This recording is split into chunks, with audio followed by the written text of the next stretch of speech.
له ومن يضلل فلا هادي له وأشهد أن لا إله إلا الله وحده لا شريك له وأشهد أن محمدا عبده ورسوله. أما بعد فإن أصدق الحديث كتاب الله تعالى أحسن الهدي هدي محمد صلى الله عليه وآله وسلم وشر الأمور محدثاتها وكل محدثة بدعة وكل بدعة ضلالة وكل ضلالة في النار. اللهم صل على محمد وعلى آل محمد كما صليت على إبراهيم وعلى آل إبراهيم في العالمين إنك حميد مجيد. اللهم بارك على محمد وعلى آل محمد كما باركت على إبراهيم وعلى آل إبراهيم في العالمين إنك حميد مجيد. السلام عليكم ورحمة الله وبركاته. No breakfast this morning? No energy? السلام عليكم ورحمة الله وبركاته. وعليكم السلام ورحمة الله وبركاته. ما شاء الله. How's everyone?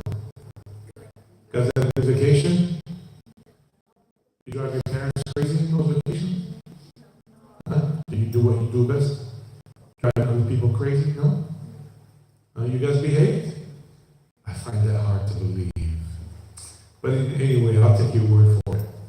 So, we spoke last time that we had this setting and this lecture about, what were we talking about last time? The difference between the creation of Adam alayhi salam as opposed to the creation of who? Iblis, right? And the jinn. Okay. So, if I was to ask you a question and tell you, tell me your opinion. Which one is better? Which one is better? Fire or clay? What would you say? Raise your hand. Okay. What is it? Clay? Clay? Okay. Anybody else? Who says clay and who says fire? Anyone? Clay. Why?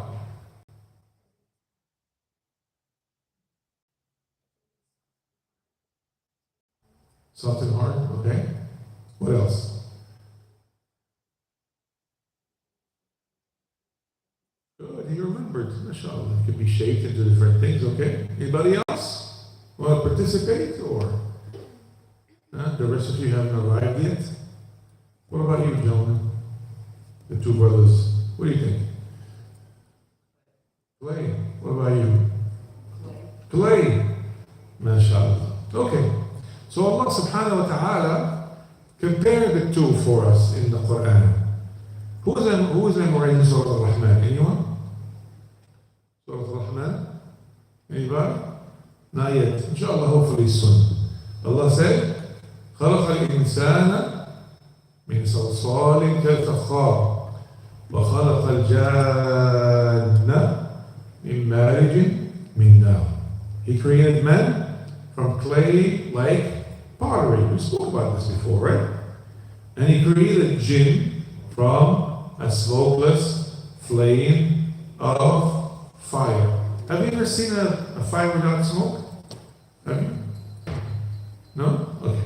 So, al-jan, by the way, what is the difference between the word jinn and the word jan? So, jinn are the individuals of that creation that Allah subhanahu wa ta'ala made from fire. Allah called them jan. Jan is basically the species, the race. Just like al-ins or al-insan. When you say al-insan, you're referring to the whole human race, all of humanity. So subhanallah, Allah subhanahu wa ta'ala created Adam from this, which he called better, right? Clay that is moldable and you can make things out of it. And Allah created Iblis and the rest of the jinn from a smokeless fire. That's why some scholars said that the father of jinn is Iblis that became the shaitan. And of course the father of all mankind is who? Adam. Anybody here called Adam named Adam? Anybody?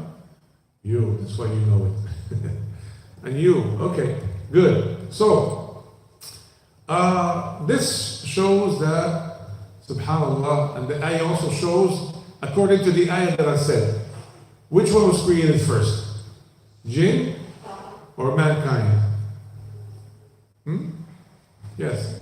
Jinn. Okay, how do you know?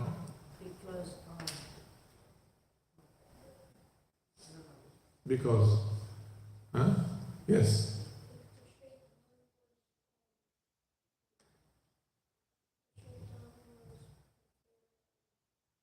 It's good, but it's a lot simpler than that. Yes. Well, jinn were made before the humans because, like, when the humans were made, the angels asked Allah why they were doing another being again, because the jinn made chaos.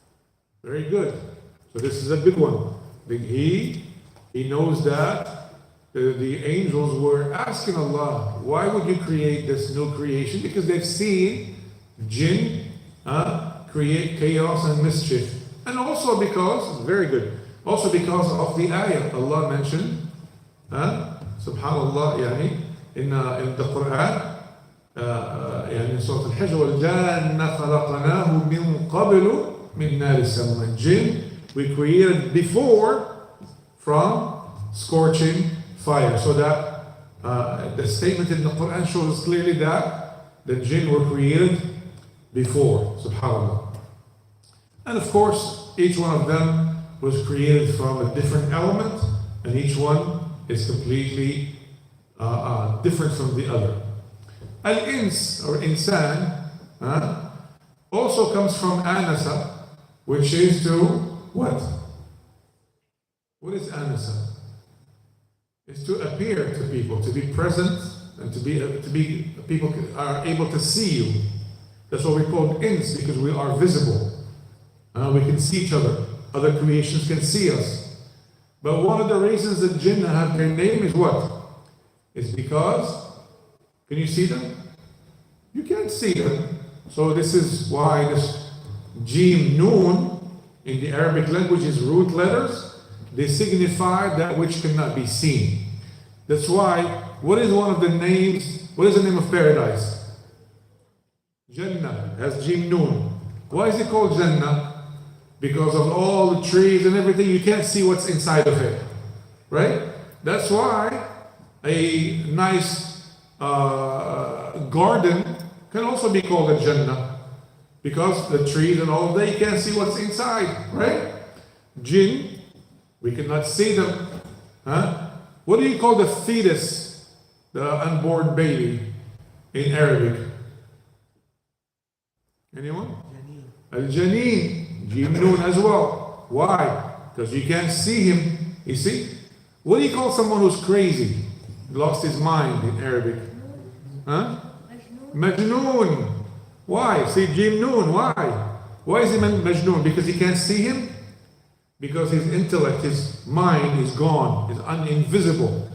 The intellect, his ability to reason is not there anymore. It has disappeared. Do you understand?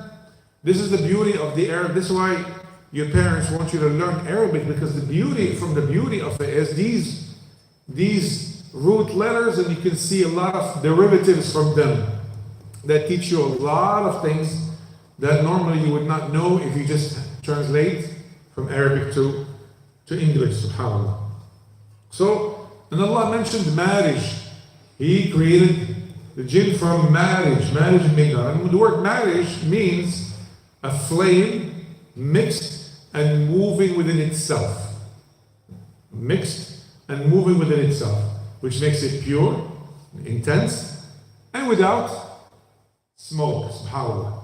So this describes the purest and the hottest part of the fire, full of motion. And I want you to remember this word, motion and instability. What is instability in your mind? What is instability? Anyone? Tell me. Yes. Not being stable, right? Not being balanced. There's something wrong. Right? Something is wrong. Something is not balanced, right? Good. So, subhanAllah, Allah subhanahu wa ta'ala made it so that the jinn were made from a volatile. What is volatile? Do you know what volatile means? You know, like gas, natural gas that you cook with is volatile. That's why it catches fire very quickly. The gas that you put in the car is volatile. Because of that, it creates that heat, you know, that fiery heat that makes the car move. It's volatile and it's weightless and it's a fiery element. Humans, on the other hand, you and I, were made from something that is calm, balanced, and fertile. Clay is fertile. You put a seed in it, what happens? Huh? Anyone? What happens? It grows into, right? It grows into a stem. It becomes a plant. It could become a tree. It could become whatever, subhanAllah. And Allah subhanahu wa ta'ala compared these two. He did not compare mankind with animals. He compared with jinn. Subhanallah. One of the main reasons why, that's why they're called al-thaqalan. Have you ever heard this word? Al-thaqalan? Al-thaqalan. In Surah Al-Rahman said, سَنَفْرُغُ لَكُمْ أَيُّهَا الثَّقَلَانِ. What is thaqalan? These are these two, mankind and jinn. And they were named that way because they are the two creatures that have the ability to reason. And they have the ability to make a decision. Decision between what and what? What kind of decision are we talking about? What am I going to eat this morning? What am I going to wear? What decisions are we talking about? Yes? Right and wrong. Exactly. They have the ability to choose right from wrong. They can go into the direction of right, and then at the same time they can also go into the direction of wrong. And we've seen that. We see that firsthand. There are people in the world that are good, and there are others that are bad, that are evil, right? The angels, on the other hand, is another reasoning creature, but they don't have that ability.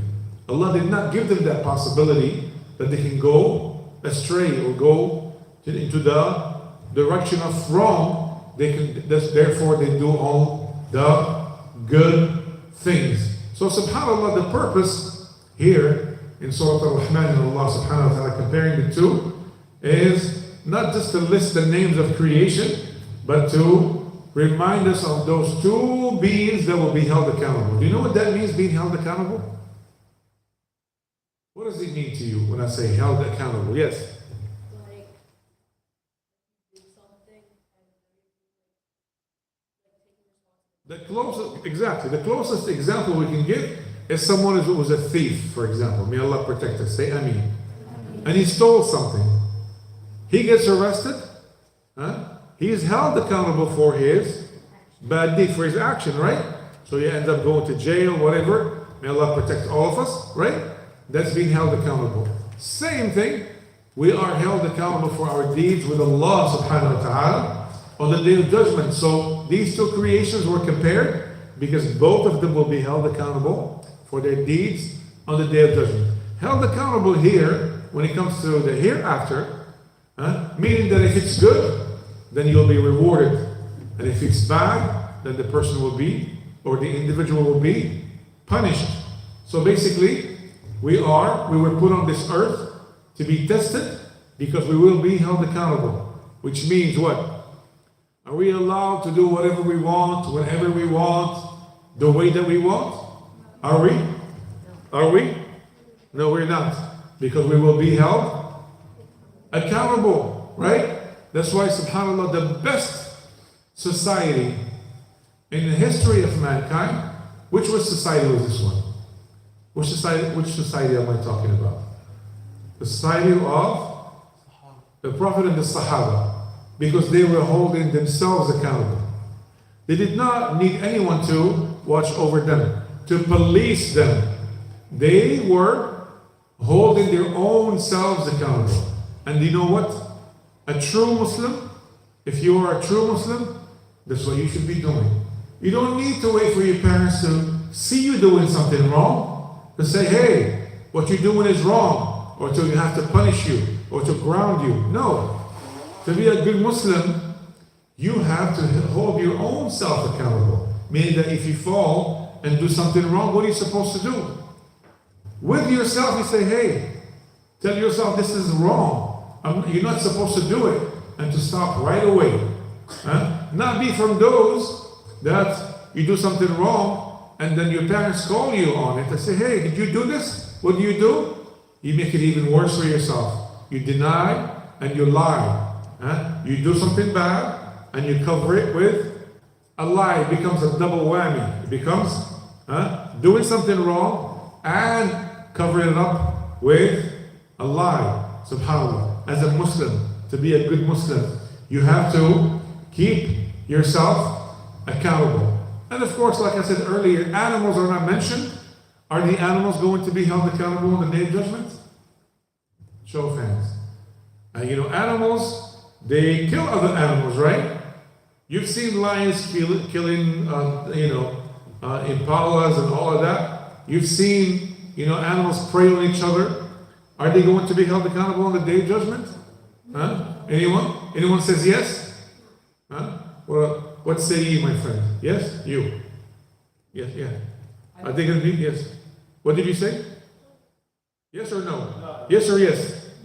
No. No. Okay.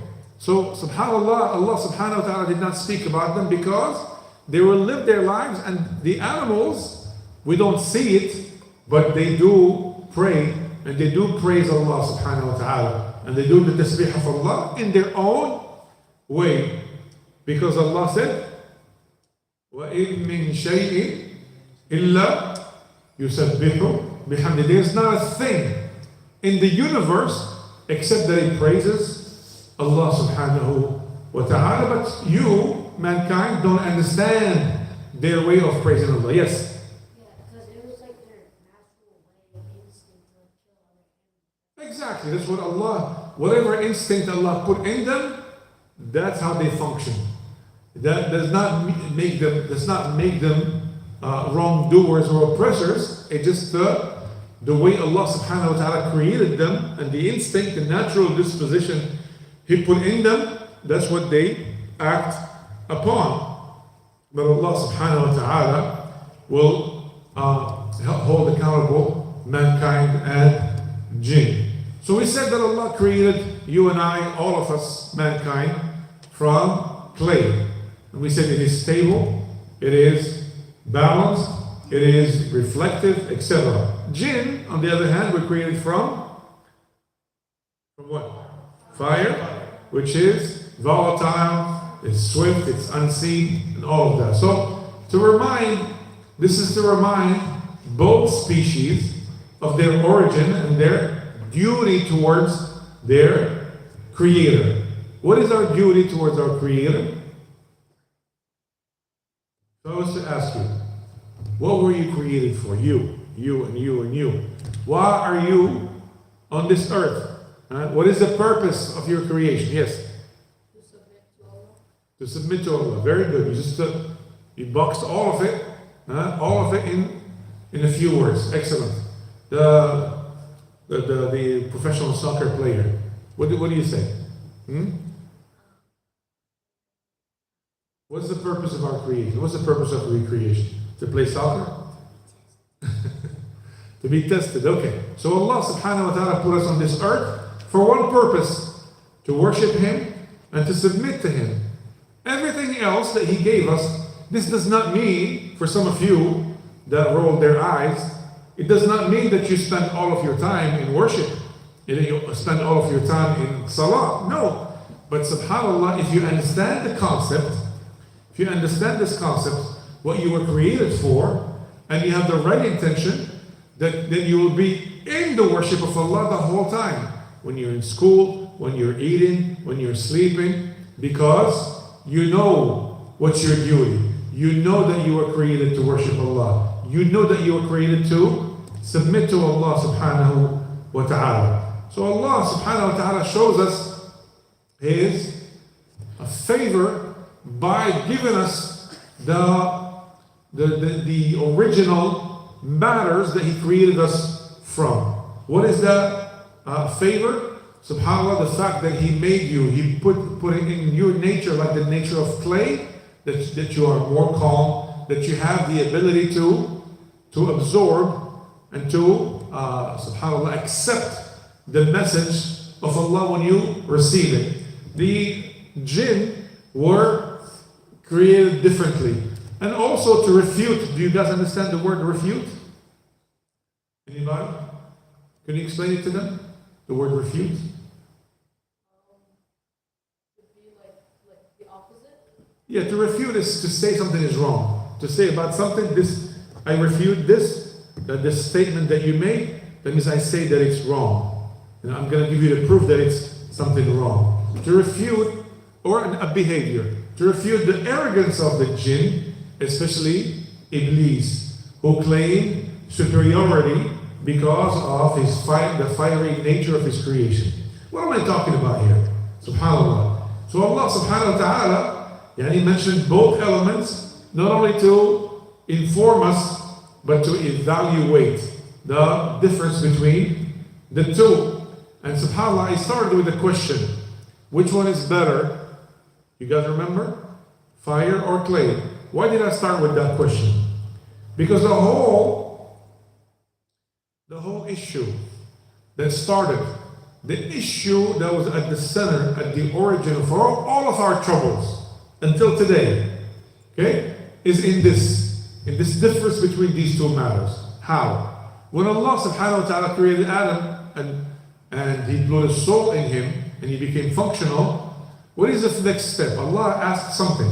He asked the angels to do something. And this is something that we will discuss in more details. Yes? To prostrate to him, to do sujood. Not sujood of worship, but sujood of greeting, of respect. So all the angels did except for Iblis. Why? Because he was arrogant. So Allah said to him, what prevented you from prostrating when I commanded you? What did he say? What was his answer? I'm better than him. Why?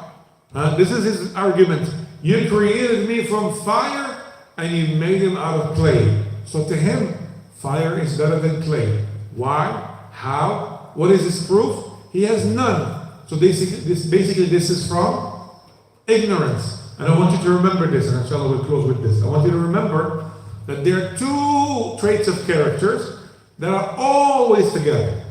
Always, always, always together. They always come in a pair. What are they? Arrogance and ignorance. Arrogance and ignorance. You know the difference between the two? What is the difference between the two? Arrogance and ignorance. I think arrogance means like you think you're better than everyone. Exactly. Ignorance is like when you ignore like You have no knowledge. You are.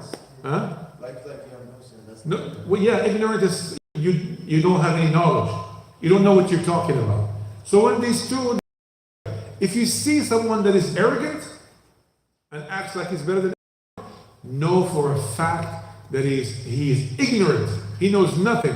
That's why the biggest scholars of Islam, the first thing that you see, the first behavior that you see from them is what? What? Humility. They're very humble. They're always looking at the ground. They never talk to you like they're better because they have knowledge. The more knowledge, the more humility. The more ignorance, the more arrogance. They come together. And it's demonstrated by Iblis here. Clearly, that subhanAllah, I'm better than him. Really? Why? On account of what? Oh, well, you made me out of fire and you made him out of clay. So therefore, I'm better. What's your proof? Nothing. What is your proof that fire is better than clay or clay is better than fire? Each one of them is a creation of Allah. Each one of them has a different function, but it doesn't mean that one is better than the other. They're just different. So to say that one is better than the other is ignorant. And this is what Iblis did. And the last thing that we want as people and as children of Adam alayhi salam is to be from the followers of Iblis. You never demonstrate arrogance when you're dealing with your brothers in Islam, when you're dealing with others, when you're dealing with your friends, when you're dealing with your parents. You should display humility as much as possible, because the more you do, the more Allah subhanahu wa ta'ala will favor you and will elevate you. If you do the opposite, those that display arrogance, what happens to them? Allah humiliates them and debases them. So may Allah subhanahu wa ta'ala keep us away from arrogance and give us humility. May Allah subhanahu wa ta'ala make us the true Muslims, people of Tawheed and followers of Muhammad sallallahu alayhi wa sallam. أقول قولي هذا أستغفر الله لي ولكم سبحانك اللهم وبحمدك نشهد أن لا إله إلا أنت نستغفرك ونتوب إليك والحمد لله رب العالمين. جزاكم الله خيرا. السلام عليكم ورحمة الله وبركاته.